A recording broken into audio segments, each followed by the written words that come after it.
Si vous êtes quelqu'un de persuasif qui n'a pas de jambes, vous persuaderez quelqu'un de vous porter. Si vous n'avez pas d'argent, vous persuaderez quelqu'un de vous en prêter. Si vous êtes quelqu'un de persuasif et seul, alors que vous ne voulez pas l'être, vous trouverez un ami ou une partenaire. Si vous êtes persuasif et que vous avez un bon produit à vendre, vous trouverez quelqu'un pour l'acheter.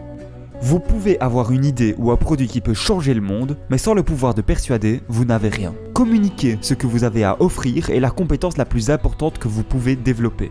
Tout ça, c'est Tony Robbins qui l'a dit. Il est convaincu que la persuasion est la compétence la plus importante. Même si je ne suis pas à 100% d'accord avec lui, je pense quand même que la capacité de persuader peut s'avérer réellement utile de nos jours. C'est pourquoi, aujourd'hui on va voir comment persuader quelqu'un. Bonjour et bienvenue sur Evolution Factory.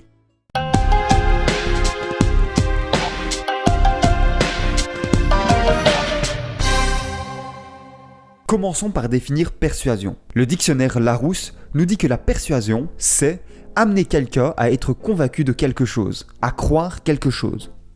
C'est différent de la manipulation. La manipulation, c'est amener quelqu'un insidieusement à tel ou tel comportement, le manœuvrer. Les deux passent principalement par la discussion. Mais, dans le cas de la persuasion, les intentions sont le plus souvent claires, alors que dans la manipulation, elles sont souvent cachées. L'ouvrage roi dans le domaine de la persuasion est La rhétorique de Aristote. Aristote y présente 3 registres de persuasion. Selon lui, on peut être persuadé par le caractère moral de la personne, c'est l'éthos, par les émotions qu'elle nous procure, c'est le pathos, ou par son raisonnement, c'est le logos. Intéressons-nous de plus près à ces 3 registres de persuasion.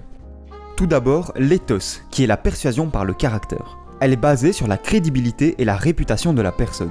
Plus une personne est ou a l'air d'être honnête, intelligente, capable, digne de respect, etc., plus on sera facilement persuadé par cette personne, car on lui fera plus facilement confiance. Comment peut-on utiliser ce moyen de persuasion ? Le moyen évident de persuader par l'éthos est d'incarner réellement ses valeurs, ce qui pour certaines peut prendre plusieurs années en fonction de votre poids de départ. Cependant, dans la vie courante, c'est souvent le statut social qui va permettre de persuader par l'éthos.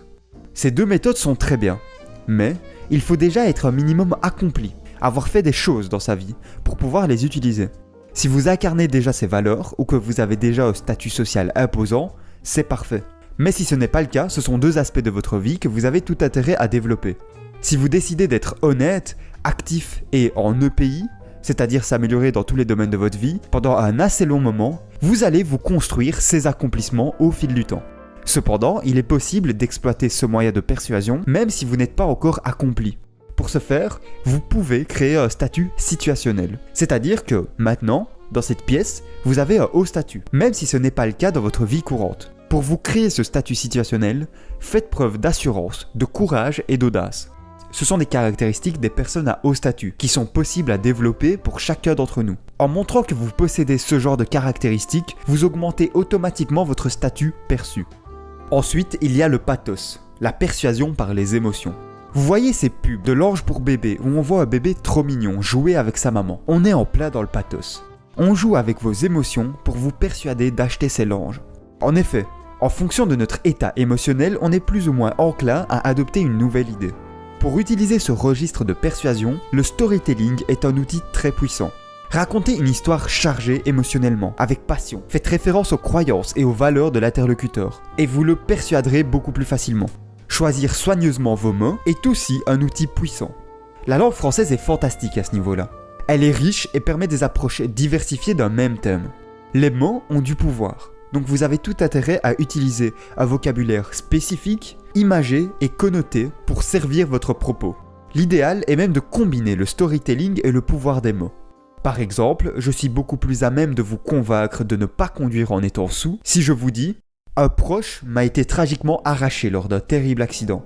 Conduire saoul, c'est du suicide. » Plutôt que si je vous disais « Il y a des gens qui meurent en prenant la voiture en étant ivre. Conduire saoul est vraiment dangereux. » Dernièrement, il y a le logos, la persuasion par la logique.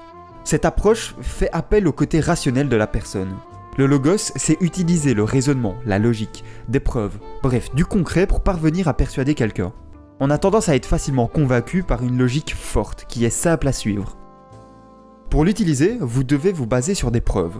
Ces preuves peuvent prendre la forme de faits concrets, de chiffres ou de sciences par exemple. Elles doivent aussi être organisées par une logique implacable. En logique, quand on met en avant une série d'affirmations, appelées prémices, desquelles on va tirer une conclusion, on appelle ça une déduction. Ce genre de logique est particulièrement simple à suivre et donc est très persuasive. Il y a d'autres types de raisonnement, comme l'adduction et l'abduction, mais je ne vais pas les aborder ici. Je vais dédier une vidéo complète à la logique, car c'est une compétence extrêmement utile dans la vie de tous les jours. Pour convaincre, vous allez souvent utiliser un mélange de ces 3 moyens de persuasion. À côté de ces moyens, vous pouvez aussi utiliser des techniques spécifiques pour persuader. Une des plus efficaces est de penser win-win. Si vous devez persuader quelqu'un, trouvez un moyen pour que vous soyez tous les deux gagnants au final. Par exemple, si vous voulez convaincre un ami de vous aider à déménager, à la place de lui dire que ça vous ferait vraiment plaisir et que vous avez besoin de lui, dites-lui plutôt que ça sera amusant de se moquer de tous les trucs inutiles que vous avez pu acheter et que vous en profiterez pour discuter autour d'une bonne pizza par la suite. Une autre technique est de créer des incitants. Des incitants économiques, pas forcément de l'argent, cela peut aussi être un échange de services. Des incitants sociaux, on est forcément plus enclin à accepter quelque chose qui améliorera notre réputation. Ou des incitants moraux, qui vont dans le sens des valeurs de la personne. La troisième technique est de s'adapter à votre interlocuteur. Le mélange des 3 registres de persuasion ne va pas être le même en fonction de votre interlocuteur. Certains réagiront mieux au logos, alors que d'autres seront plus affectés par le pathos. À vous de vous adapter. La 4e technique est de profiter de l'effet miroir. Le professeur Jeremy Bailenson et son collègue le docteur Nick Yee de l'université de Stanford ont démontré que refléter les attitudes corporelles d'une personne augmentait notre influence sur cette dernière. Obama est un excellent exemple de mise en pratique de cet effet. On le voit souvent refléter l'attitude corporelle des gens avec qui il parle. Technique numéro 5. Soyez un homme d'action. Le discours est certes très efficace, mais si vous avez la possibilité de montrer que vous avez raison par une démonstration pratique, votre interlocuteur sera très certainement convaincu. Dernière technique, soyez honnête. C'est peut-être contre-intuitif pour vous d'être honnête en essayant de persuader quelqu'un. Et pourtant, en disant la vérité, vous aurez la conviction et l'assurance nécessaires pour persuader quelqu'un. Si vous voulez plus de techniques, vous pouvez toujours aller voir ma vidéo sur le livre Influence et Manipulation. Le lien sera dans la description. Je veux conclure en disant que parfois, essayer de persuader quelqu'un est inutile. Des fois, les gens sont trop fermés d'esprit. Des fois, les sujets sont attachés à des opinions trop ancrées dans l'identité même de la personne, comme la religion ou la politique. Des fois, ce n'est tout simplement pas le bon contexte, ni le bon endroit, ni le bon moment. Et des fois, les gens n'ont tout simplement pas l'intelligence ou les connaissances nécessaires. Sur ce dernier point, est-ce que vous connaissez l'effet Dunning-Kruger ? Cet effet dit en très résumé que les personnes ayant très peu de connaissances dans un domaine sont à 100% sûres de ce qu'elles disent sur ce domaine, alors que les gens qui s'y connaissent un peu plus ont des doutes. Pour plus d'infos sur cet effet, je vous recommande cette excellente vidéo de la chaîne TED-Ed. Le lien sera en description.